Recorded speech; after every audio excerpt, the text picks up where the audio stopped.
Altın şu anda bir ay fazla yakın düşüdendir yani. Düşüyorlar. Yani her gün ama 5 milyon düşüyor yani. Her günden 5 milyon düşüyor yani. Valla bizi çok etkiliyor yani bizim ne kadar altın düşerse o kadar millet daha fazla talipler oluyor. Şu anda yani talipler çoktur. Herkes altına yüklenmiş. Herkes altın alıyor. Yatırım içinde hem de düğün içinde çoğu yatırım için alıyorlar. Diyorlar düşüktüler. Ondan alıyorlar yani. 503 milyondan şimdi 4 milyona düşmüş. Yani düşüktür şu anda. Yani düşüyor yani altın. Reklar şimdi şu anda 710 milyondur şu anda. Alta 2 milyar 840 milyondur. Şu anda yani parası olanlar alsan iyidir şimdi yani. Valla zarar edenler de var. Şimdi alsan yükselse de kar edenler de var yani. Yani şu anda parası olanlar alsan tavsiye ediyorum yani. Şu anda en dip seviyedir.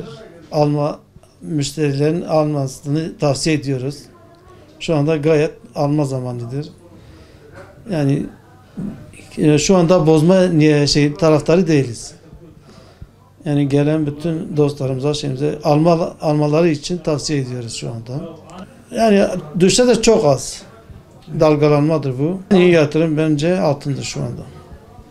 Tavsiye ediyoruz şu anda. Çok yatırım yapanlar. En çok yani az birikimi olanlar, bir de herkes yani parası olan herkes alıyor yani. Hani faizde yatırmayanın hepsi de şu anda alıyor. Kesin yükselir. Dalgalanma ciddi bir dalgalanma değil. Bu sadece yani bir müdahale gibi bir şeydir yani şu anda.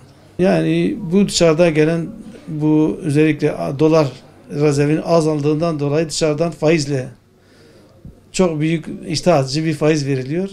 Onu düşürmek için biraz milletin ondan korku daha da düşer diye bozdular. Şu anda yarım 1.400, çeyrek 700'e satıyoruz. Gram 395'e kadar da satıyoruz şu anda. Bugün anlık itibariyle. Şu anda herkese almasını